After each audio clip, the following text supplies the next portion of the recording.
Hello and welcome to Batcast 66. It's the podcast where we watch an episode of the 1966 Batman TV show and talk about it.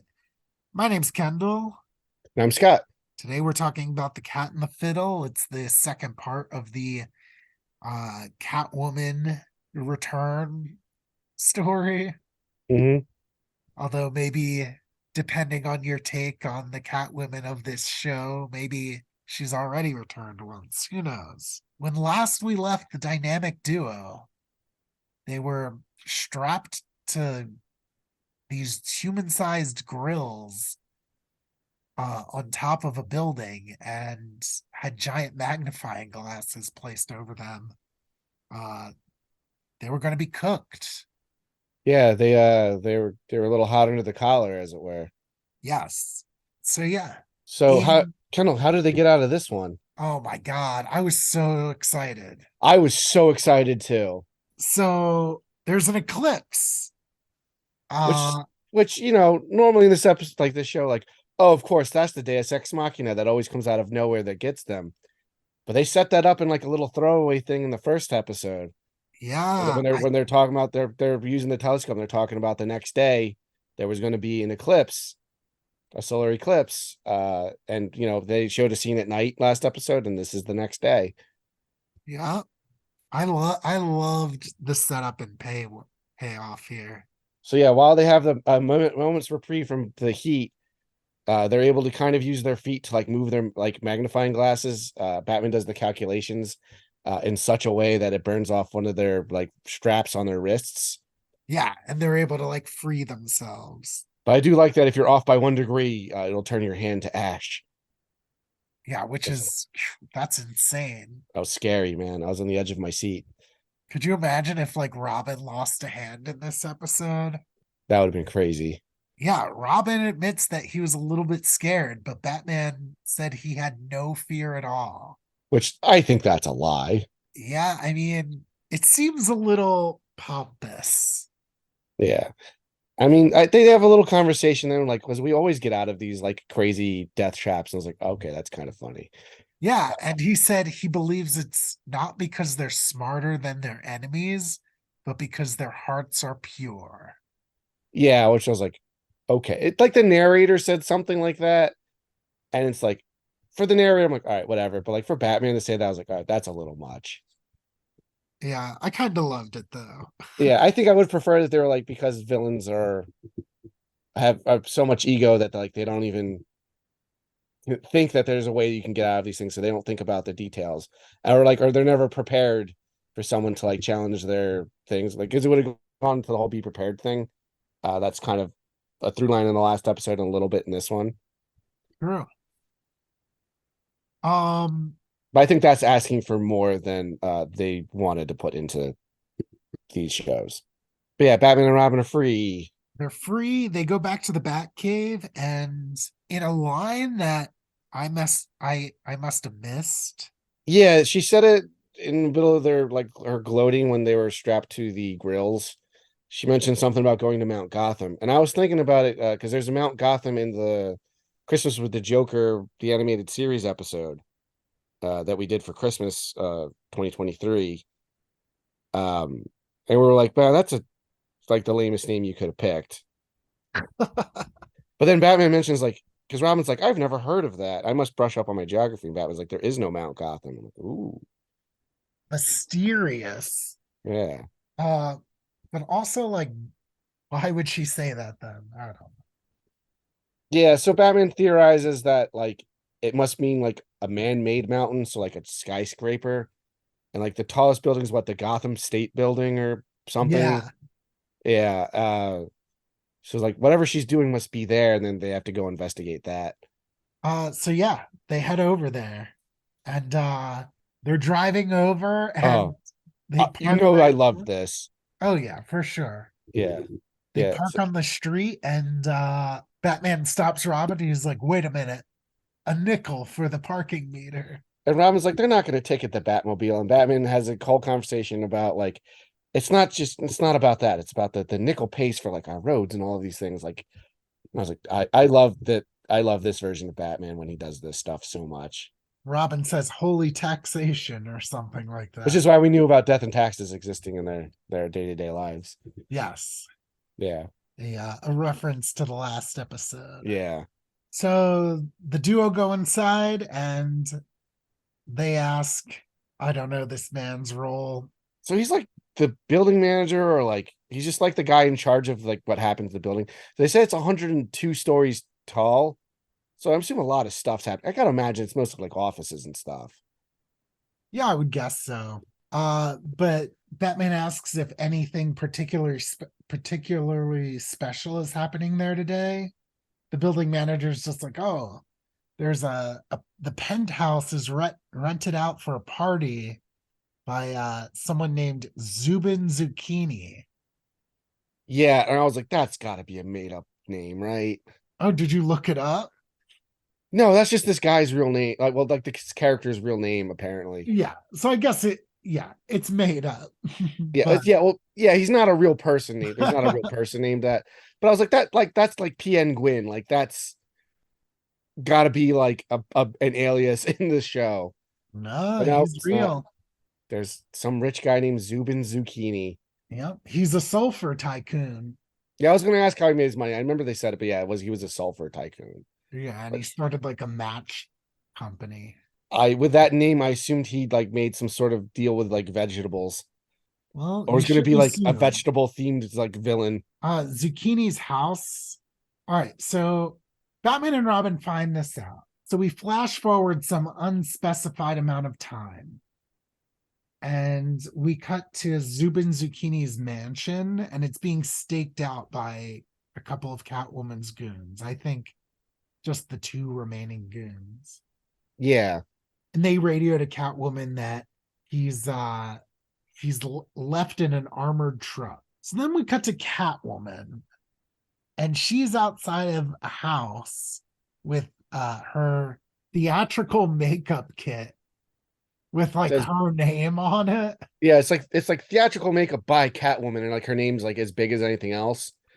And so my first thought was like, is she trying to like sell like some sort of fake makeup thing or something? I'm like, there's I was like, what? Because she's like a door-to-door salesman sort of situation. Yeah, so Catwoman like knocks on the door of a Miss Minerva Minerva Matthews. Matthews. Yeah. These are they Minerva Matthews and Zubin Zucchini have very Stanley names where it's Yes. alliterative. And she answers the door, and Catwoman's like, "Are you Minerva Matthews, the famously wealthy Yeah. recluse or something like that?" Yeah. Because they always keep referring to her as a recluse. But like, yeah, she just says it straight up to her, like, "Hey, are you this exposition?" Yeah. And then Yeah. like Catwoman gasses her, and like it doesn't show, but we cut away from that to Minerva's front door again, and Hmm. it's knocked on by the driver of an armored car. Yeah, a second armored car. And Minerva answers, but we the viewer can assume that it's Catwoman in disguise. Now, question: Yes, did Julie Newmar play Minerva in that first scene? I think so because they look exactly the same. Yeah, and like it doesn't show both of their faces. Yeah, That's you only see it like over Catwoman's shoulder, yeah. which I got to imagine all these people have stunt doubles and stuff too. Oh, for sure. So I'm sure that's probably what it was. Yeah, I was just curious about that. I don't know for a fact, but I would bet dollars to donuts that that was the case. So we get a little more of Catwoman being a woman here. Yeah, unless of a cat. So she's dressed as Minerva, who's this old lady. Like a Uh, cartoon old lady, yeah, like Aunt May style. like 1960s Aunt May style. Yeah. And the driver of the armored car is this handsome man. His name is Ralph Stephalakakis, something like that. He's got a very Um, strange name. And he makes a point of saying it out. Yes, it's Staphylococcus, Ralph Staphylococcus, but he's played by James Brolin. oh, whoa. Yeah, I think this was his first role, if I remember my research is correct. That's crazy. Famous for many roles. My favorite being Special Agent Pee Wee Herman in Pee Wee's Big Adventure. Oh, that's the best one. And if you don't know him, you know his son Josh Brolin from the Goonies, and he's also Thanos. You're a Thanos. Yeah. But no, Um, he's a very prolific actor. yeah, Oh, apparently he was in Lightyear. I didn't watch that movie. yeah, I didn't watch that movie. I don't care. Yeah. But yeah. So Catwoman's like crushing on this handsome guy who would grow up to become Special Agent Pee Wee Herman. And yeah, she finds out he's like married with kids, which like you see her like disappointment. Yeah. So as soon as she becomes Minerva, they do a lot to like characterize Catwoman in a way that like they've never done with like any of the main villains. I mean, obviously she's still talking to her goons. She's like, "Oh, that's my grandson. He likes to play cops and robbers." And she, so she plays into like that she's the bad guy and is like talking about plan B or whatever. But did Batman already get to because Zubin Zucchini already got to the Gotham building by this point, I believe, right? Yeah, I feel like they're gonna get or he'll get there sooner or later. Because what was the reason they called her? Was it that Batman was like showed up because Oh no, they called her because so yeah, someone must have like gone to the roof to like clean up the dead bodies because they're like, oh shit, like Batman and Robin didn't die. yeah, that's what it was. That's what it was. Yeah. Because yeah, she said something about like Plan B in this scene. Which you know what? That's kind of like a fun little scene to have gotten where it's like, oh yeah, we actually tried to clean out like our death trap Yeah. and they weren't there. Like, uh-oh. But yeah, no, I like Catwoman like being characterized beyond her like Just being a cat person. yeah, being this like freak who just like wants money and cat related things. Yeah. Yeah, because she's got the armored truck there because she's bringing what, $500,000 Yeah, for 500,000. whatever this meeting is.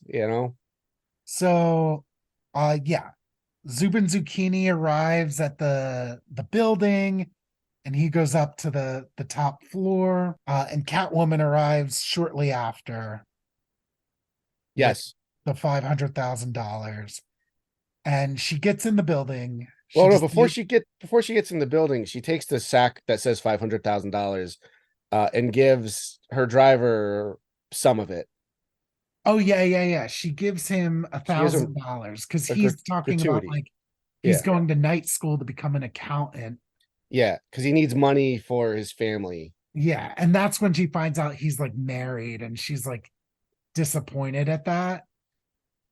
Yeah, but so I really liked that she did that because I think I prefer when Catwoman is more of an anti-hero, where it's like she's not a bad guy, you know? Yeah, or she's not like evil. Yeah, and like even though she's just got $500,000, like that's not what her score is. So like this is kind of just a means to an end for her. Yeah. Well, I mean, it's part of her Well, school. I mean, it's a nice bonus as we discover, but Yeah. she can spare what we find out was $1,000. I assumed it was $100 bill, but Yeah. which in 1966 money still a lot of money. Oh yeah, for sure. But so yeah, she gets to the building, disables the elevator once she gets up to the top. And then she starts meowing for her goons to just like appear. Yeah. I kind of like that. She also gets to play with a really fun prop or piece of set design where like in a wall panel there's a giant switch to turn off the elevators. Oh yeah. Yeah. Giant switches are always fun. It's also like why would they make that? I mean, you got to have an on and off switch somewhere. Yeah, but why a giant like Frankenstein like kind of switch like at the top of the building? Who knows, dude? Yeah. It is wild that it's at the top of the building. I don't get me wrong. I thought it was I enjoyed it. I thought it was funny and if I was a kid I would not have thought twice about it. Yeah. I mean, I will say I work in an old apartment building Hmm. and There's a room full of switches like that in the basement.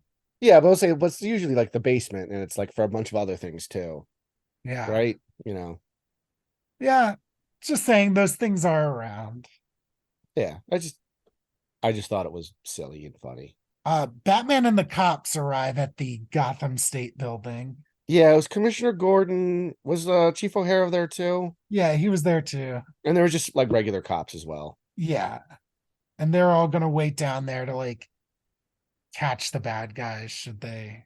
Well, I think they were going to go up to like the 102nd floor to like catch them, but that's when they find out that the elevators are out, and Batman's like, "We don't have time to go up the stairs," because like, "We'll get my men up the stairs." That's a lot of stairs to walk up. Yes.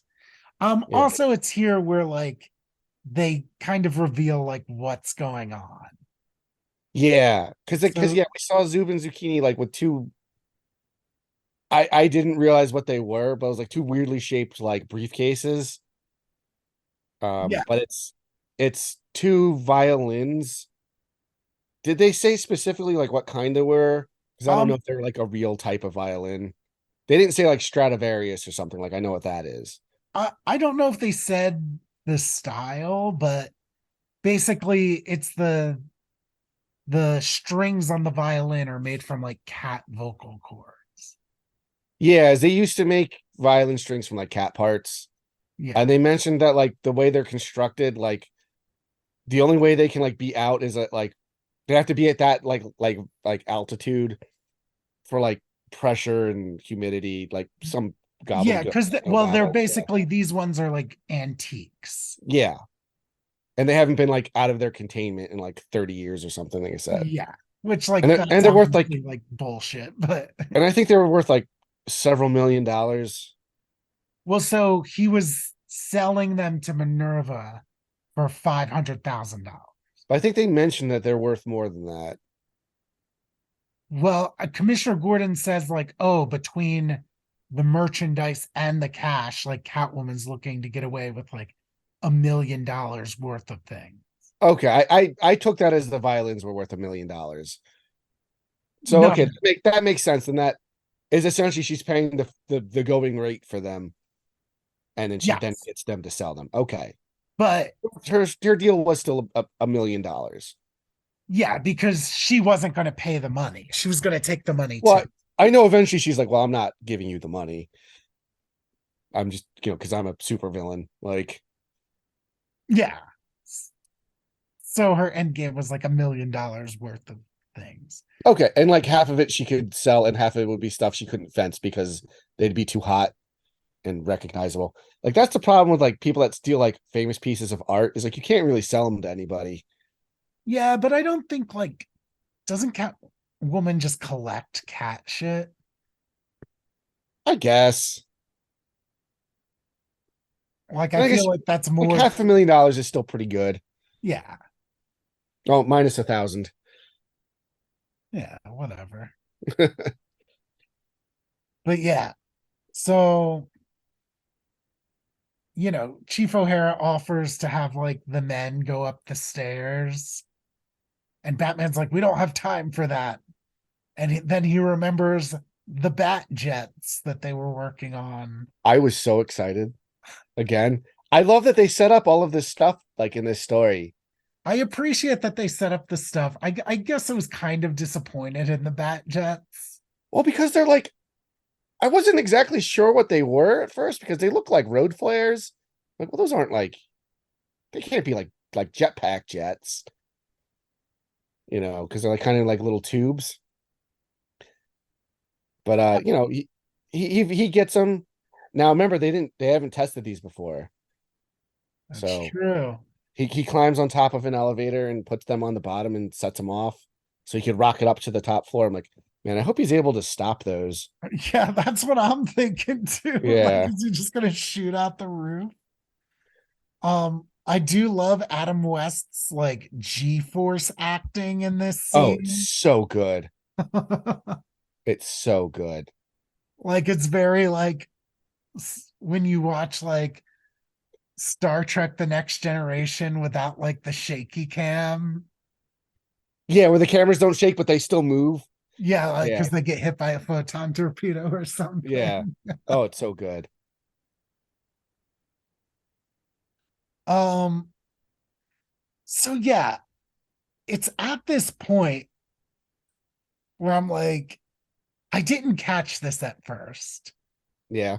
So we never see Zucchini's face this whole time. I was gonna bring this up because I was really embarrassed that I didn't even realize that Batman wasn't with Robin Well, yeah, so until I'm like, I was like, where the fuck is Robin? And it yeah. wasn't until this next scene that I was like, oh shit. Because that's when I also realized that they've been hiding his face too. Yeah. So yeah, we cut into the room and it's Zucchini and Minerva talking to each other. But in case you weren't able to tell from our little exchange, Yeah. it's not Zucchini at all.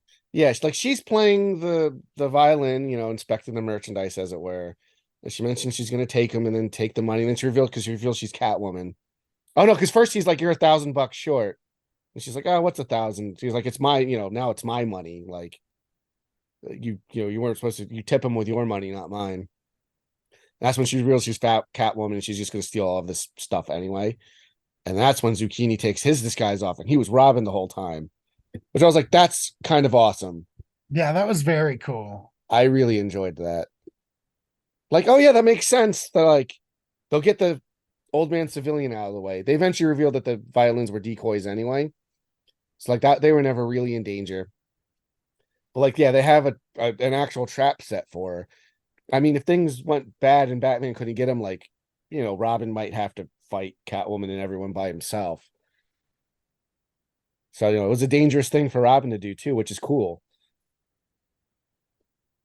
Yeah, I thought it was very cool. I love when they let Robin do some things separate of Batman. Yeah, I thought it was awesome. And again, because I don't know why I didn't see it coming either. And I was like, oh, like I figured it out right before it happened. I was like, oh, that's really awesome. Yeah, ditto. Yeah. Because I was like, oh, we haven't shown his face. And I was like, oh wait, Robin wasn't with Batman. And it was just like I put two and two together and then he was Robin. I was like, oh, that's really fun. So good on the show. Like that was a fun twist I didn't see coming as in like an adult. So as a kid, it would have really blown my mind. Oh yeah, for sure. I feel like as a kid, especially, like I would especially like these episodes, this story. Oh yeah, this is a fun one. This one's way up my alley. My alley cat. Hey. So yeah, from hiding Catwoman's two goons and Jack O'Shea. Yeah, the reporter from the first half. Yeah, who I totally forgot about because he hasn't been in this episode at Yeah. all until now. They come out of hiding to like jump Robin. Wait, we forgot before Batman gets up, like gets in the elevator to go up there. They're looking up at the side of the building, right? Oh yeah, And they're like, "What is that? Is it a bird? Is it a plane?" And I was like, "All right." I think that's really fun that they reference Superman in the show. it is fun for sure. Because yeah, Superman Uh, obviously already had like television shows and was like he was a character before Batman. But like, yeah, that was neat. I really like that because obviously he's not going to show up in the series, but it was really cool. I That's like the fun kind of like Easter egg thing where like I enjoy it, especially in a show like this where you don't really do that. Like at most, you might get like a mention that the Riddler exists in a non-Riddler episode. yeah, it doesn't do much to like acknowledge because like I feel like even at this time the comics were barely like acknowledging the fact that it was like crossovers of course happened, Well, but like they had World's Finest for years, going on. Like Batman and Superman being a thing together is very old.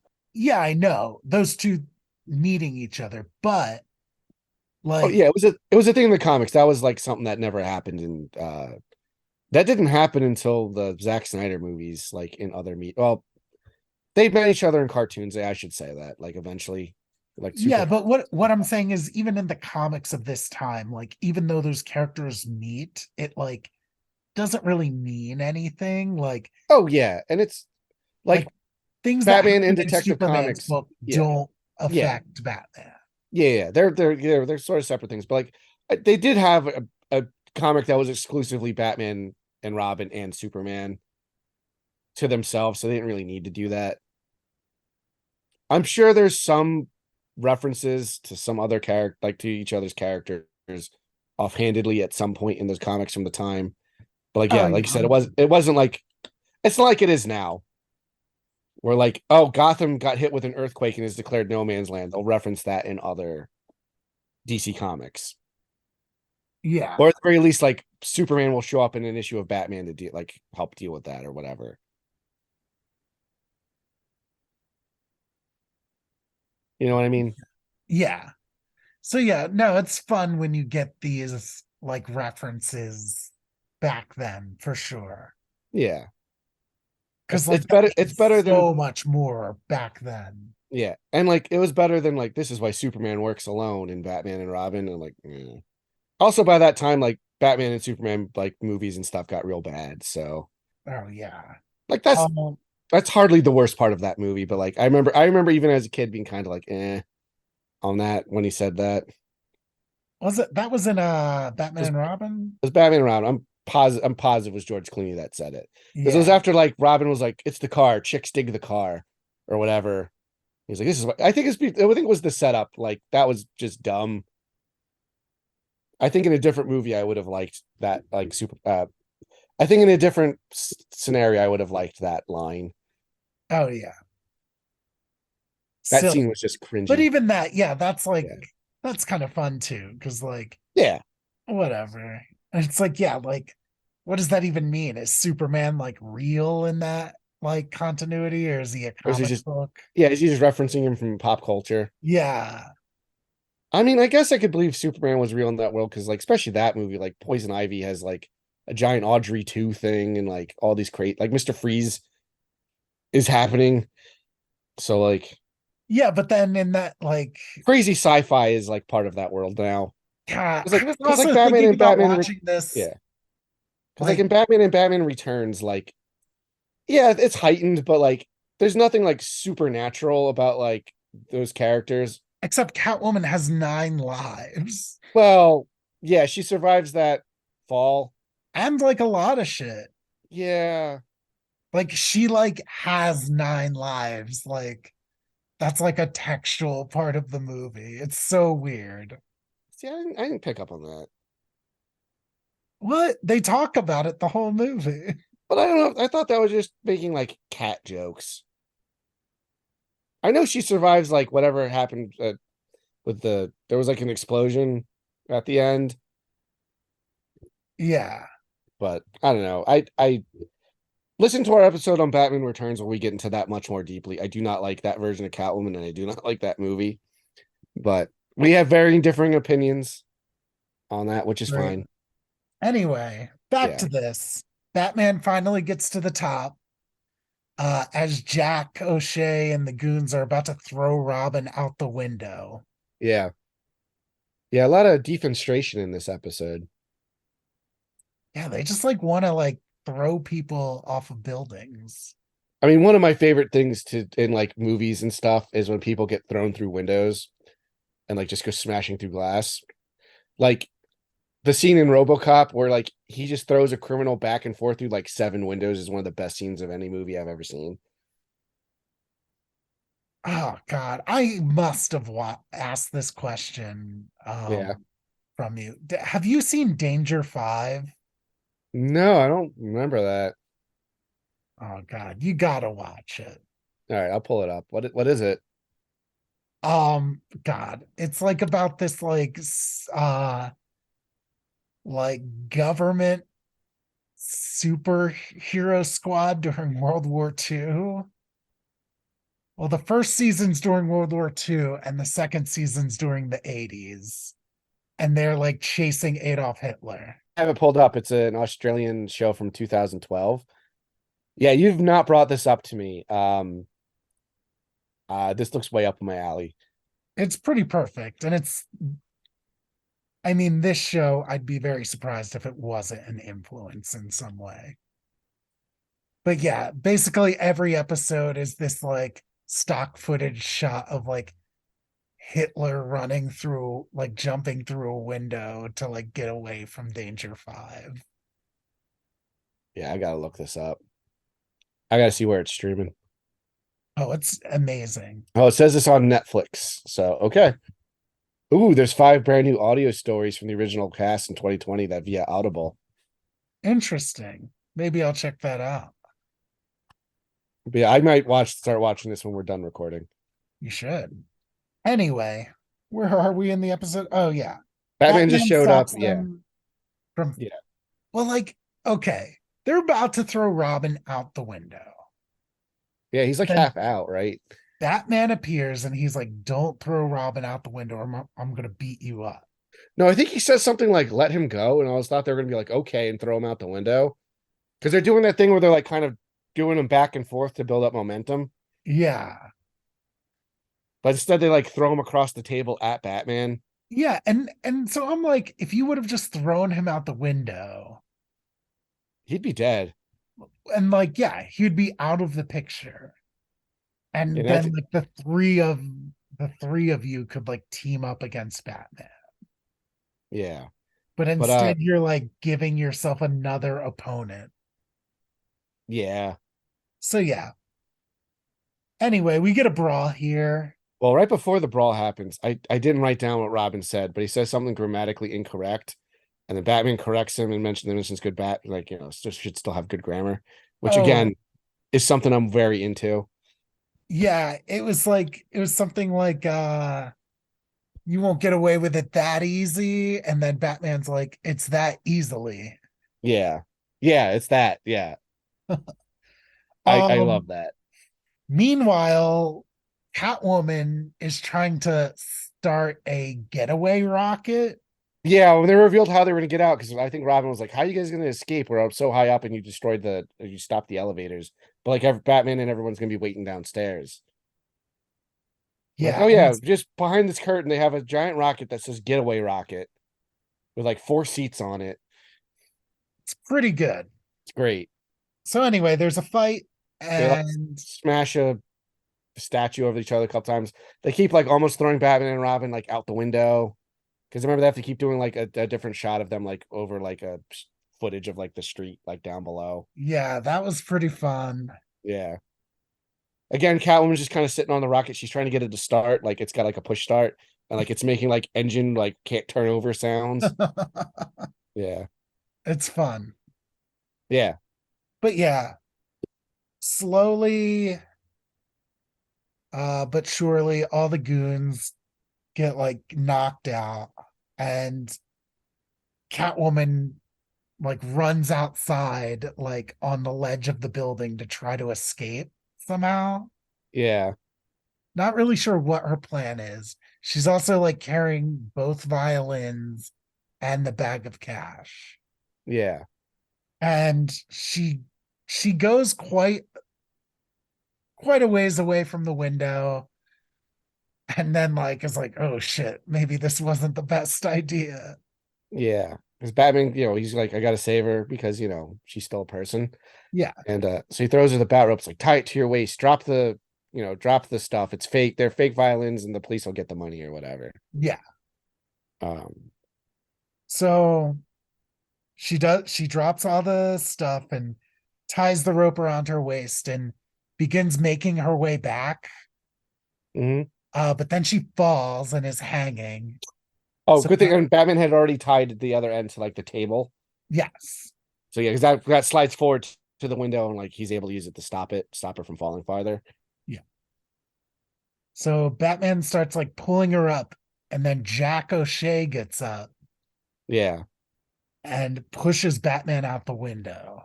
yeah. Unfortunately, he's able to grab onto Catwoman, Yeah. and then I think Robin just knocks him out, right? Yes. Yeah. And then Robin's trying to pull them up, but while Batman and Catwoman are there, she's like, "Well, you tried saving me. It's worth." They like start getting a little more flirtatious with each other, Yeah. and I was like, "All right." Again, I know that's like a big part of like Catwoman's like inherent design. Because she's the main villain, it doesn't really bother me. Because especially since she's not going to be like, love of Batman's made me reformed.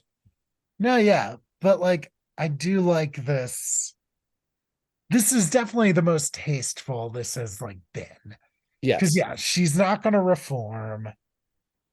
She just like, and like as we see in the next scene, it's like this like weird, freaky thing. Yeah, it has an energy to it. They clearly have chemistry together, but like, basically they're like, well, if only you were a bad guy, if only you were a good guy, kind of thing. Yeah, You know. Yeah, so obviously now they've captured everyone. They've got Catwoman. yeah.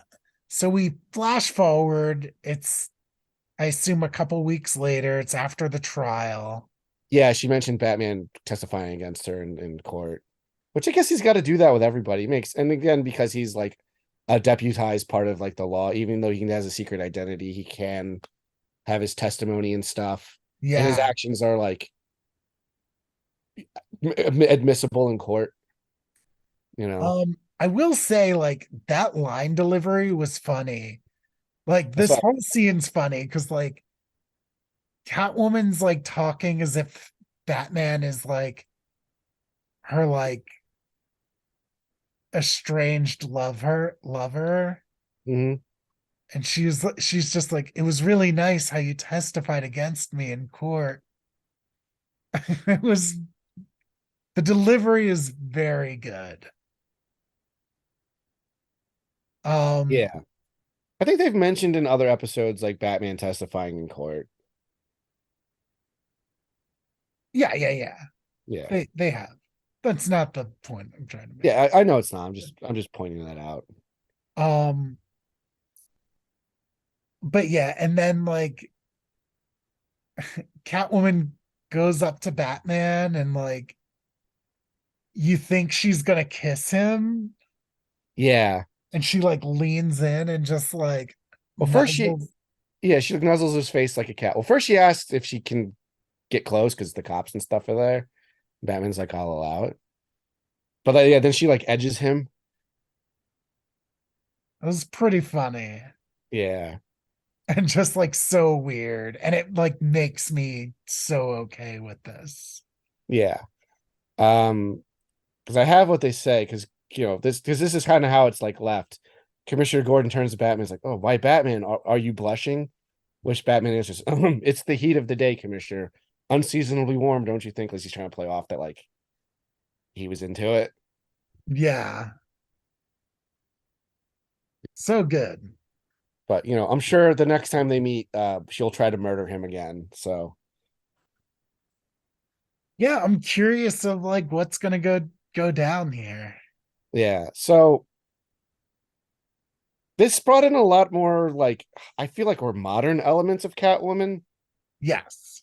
Um, which I kind of like, but I do like the first time around, like she's just a bad guy.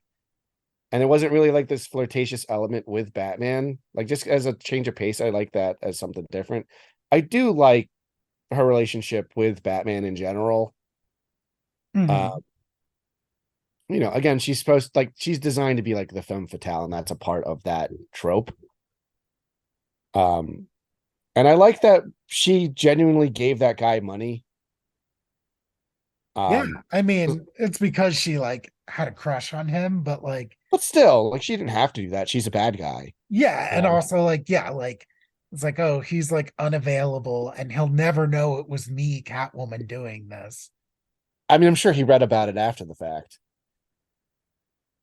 Maybe you did, maybe you didn't. Yeah, But like she didn't know she was gonna be caught, you know? fair enough. I wonder if he had to give that money back if they found out about it, because she did tell Robin about tipping that guy money. Uh, that would be really fucked up of Robin, but I didn't think about that till just now. Like, yeah.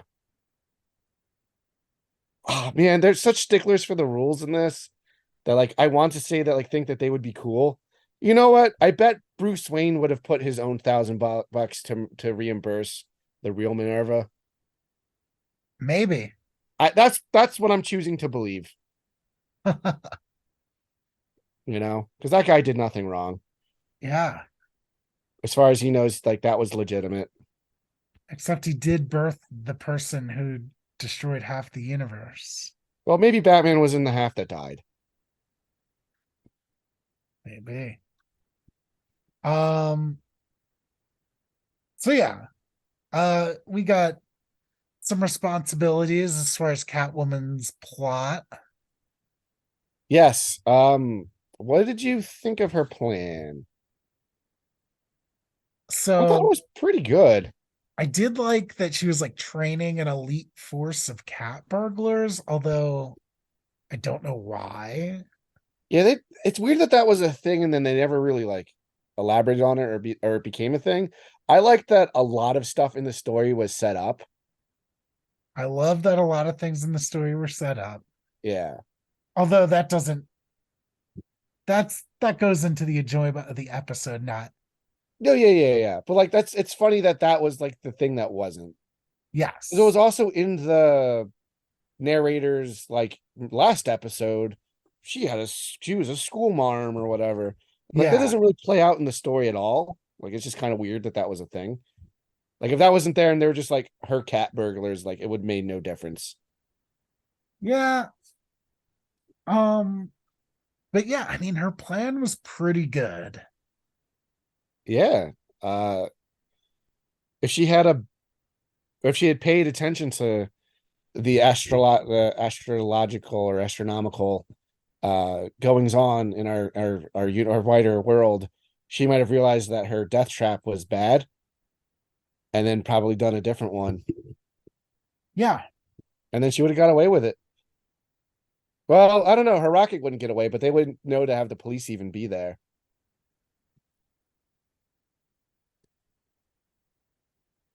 So if And the then like rocket her didn't go off, they vague could have just, clue about Mount Gotham. yeah. That was also like weird enough that like they may not have figured it out. But again, they were also expecting them to be dead. Yeah, I don't know. I do think it was a pretty good plan though. I mean, I'm thinking a three, just based on like other threes we've given. Yeah, I could go for a three. Yeah, like I don't think she would have been stopped by normal. Like if Batman wasn't there, the regular police wouldn't have gotten her. She almost got Batman a couple of times.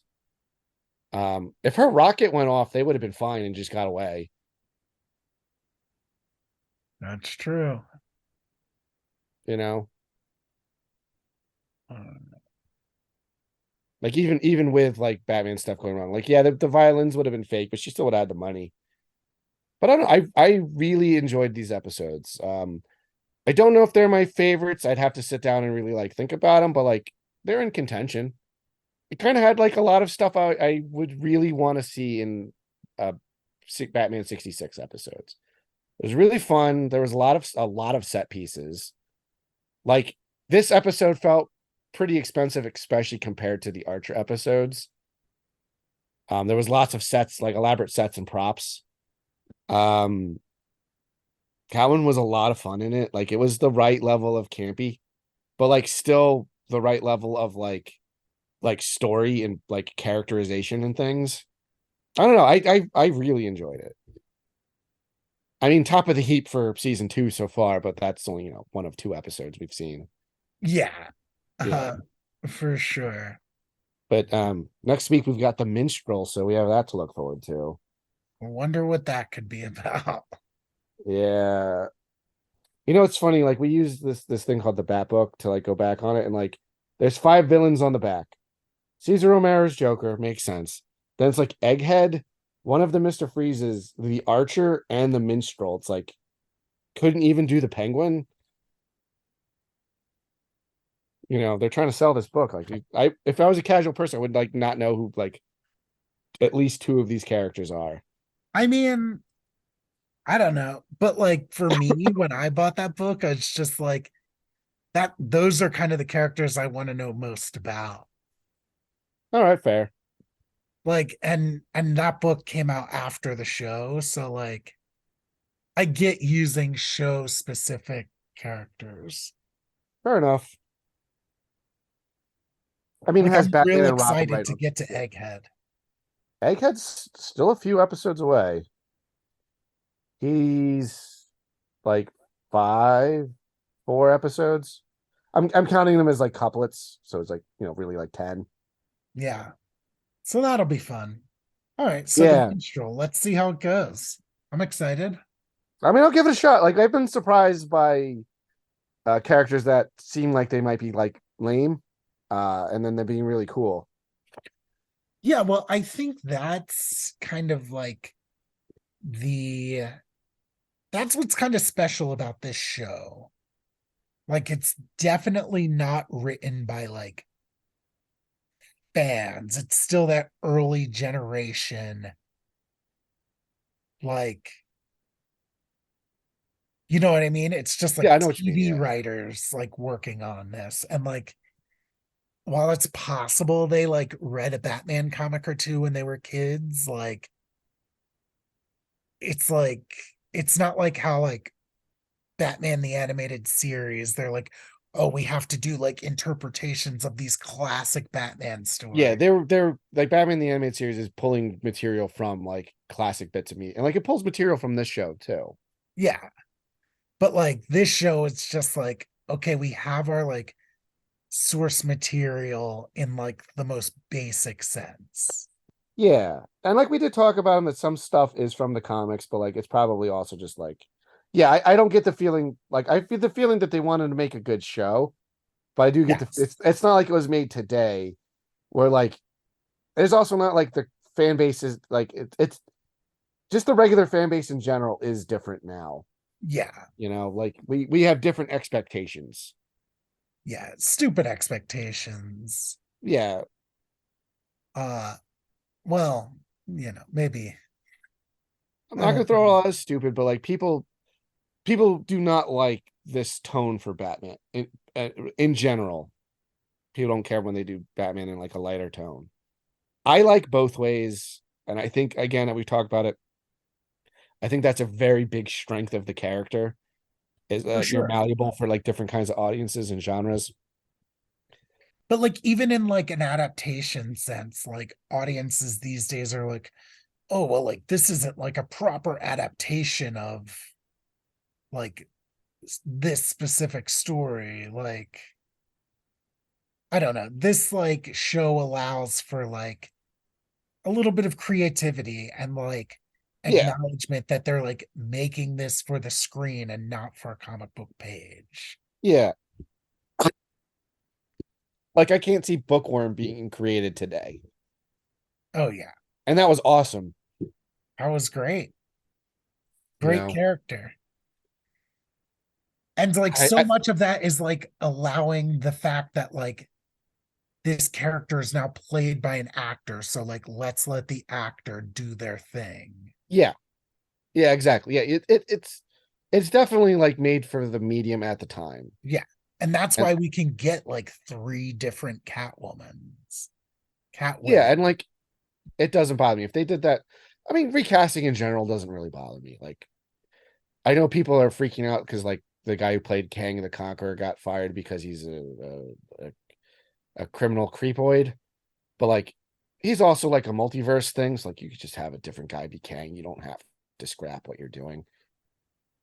Not that I particularly care about the MCU anymore, but that's a different conversation. Yeah, but also like, yeah, they've already recasted people. Like, Yeah, who there's been cares? two Hulks, there's been two Roadies, like whatever. Yeah, it I doesn't matter. get why they didn't want to recast T'Challa, but you know, yeah, you can work that in. There's been other Black Panthers like in the comics. Like that's not a Yeah, and in the movie too, there was two Black Panthers. yeah. So It's like whatever. Not saying I'm not trying to downplay Chadwick Boseman's death. I'm just saying like people need to get over like recastings and stuff. yeah. And also like, I don't who cares? Also, how many cinematic Batman have we had? Like in the last 30 years? Yeah. Well, Like six I can think of. didn't they all come back in that show or in that movie? Oh, Flash, I don't know. I didn't watch that. That looked like butt cheeks from a mile away. Was it Adam West in that movie? I remember hearing that they wanted to get some of the Adam West stuff, but I think they couldn't get the likeness rights. Like families wouldn't sign off. I know they're trying to have Cesar Romero's Joker.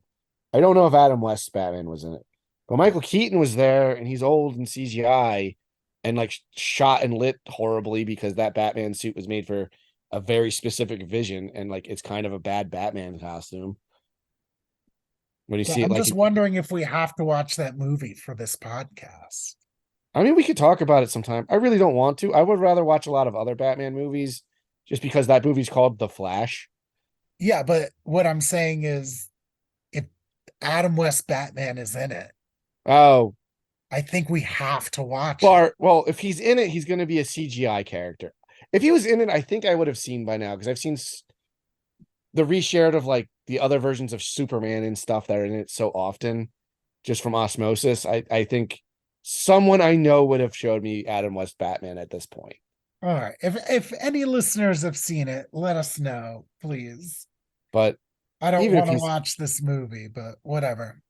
even if he's in it, the fact that they put George Reeves Superman in it is so gross.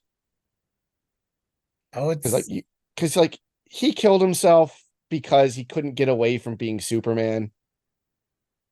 And then they have like his digital corpse parading around in this horrible like movie. Like it's so gross. It's like I think we talked about it not in this podcast, but like Peter Pan being the bad guy in the Chip and Dale movie and the way they did it, like really isn't it? Like I don't like it when you know like the real life stuff. oh, I don't know. I didn't finish that movie. Well, all right. So real quick, the character in the movie is the bad guy because he got older and then they stopped casting him in things, so he's like a washed up actor. The actor that played Peter Pan's like voice actor in the Disney movie was like in a lot of Disney productions, and then he got older, stopped being cute, so they stopped casting him in things, and he couldn't get work and like washed up, and he also eventually killed himself. So it's like when you're having that same story and now it's just the bad guy, it's like with the same character, it's like Whoa, that's crazy. you know what I mean? Like Oh, that well, kind of stuff bugs me. But at least they didn't like use like a deep fake of his voice.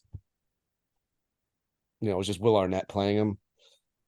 yeah, I mean, that stuff is happening though. AI can like recreate voices. Yeah, I hated Grand Moff Tarkin stuff in Rogue One. Like, uh, and that's the beginning. Like, you can just recast, like, whatever, or don't have that character in the movie. You already had like a stand-in for him anyway. I hated Rogue One. That's all of the conversation. But Well, I don't know. It's almost like maybe we need uh fresh entertainment yeah, and we need new ideas. Like, as much as I love Batman and the constant reinterpretations of him and things, like, if we didn't get any new Batman movies for like 10 years at least, I don't think I would even notice. yeah, I mean I don't care if there's never another Batman movie ever again. Yeah, unless they do something weird. Like Lego Movie was really fun. Lego Batman, like specifically, like he was fun in the Lego Movie, and the Lego Batman movie was really fun. It was like something different that I haven't seen before. Yeah, well, even that. I mean, that was nice for sure, but like, all right, like we're about to hit the 100th anniversary of Batman. Like, Yeah, there's plenty. Like, I will never be able to consume. I mean, I guess I could if I wanted to, but that's the point. I don't want to consume all the Batman material that exists. oh yeah, like there's so many like cartoons and stuff I've not watched, and I'm not really planning on watching. And just like, I don't know, it's like I think maybe it's time for we are talking about something completely different. Yeah, yeah, But anyway, yeah. people Well, need to go to other sources besides like Warner Brothers and Disney to get new fresh ideas for entertainment. yeah. It's crazy that like the top. This is the first time in I forget how long. It was a long time, at least a decade, where the top three grossing movies weren't sequels or like franchise movies. Now, granted, they were two of them were pop culture, but it's like Barbie, Oppenheimer, and Super Mario Brothers. Like they aren't movie sequels, even though Barbie and Mario are already like pre-established brands. But like, it's the first time in like decades that that's happened. And it's like, oh yeah, that's kind of cool. I mean, you know, say what you will about those movies. I wasn't high on Super Mario Brothers, but like, you know, it was fine. It was something different. I haven't. The only other Mario Brothers movie we had was the live action one in the 90s, and I definitely understand why people wouldn't like that movie. I don't. It's sick. Oh, I love it. I think it's at least interesting to discuss, and like it's not boring to watch in my opinion, but I definitely I get why people don't like it. It's a bad adaptation of Mario Brothers, but like I think it's a Blade Runner for kids. Like you got to watch it like that, and not so much like it's not doing the Super Mario Brothers story justice. There is no Super. I know that's a different conversation too. I also don't really love the story that they told in the Illumination one, which was no story, but that's a different conversation too. But We'll there say was that for another Mario time. Kart, Scott. Anyway, Yeah, I uh, have an episode of my other podcast, Level Up and Friends, where we talk about Super Mario Brothers movie in depth exclusively. So go listen to that. and we'll catch you back here. Same Batcast time, same Batcast channel.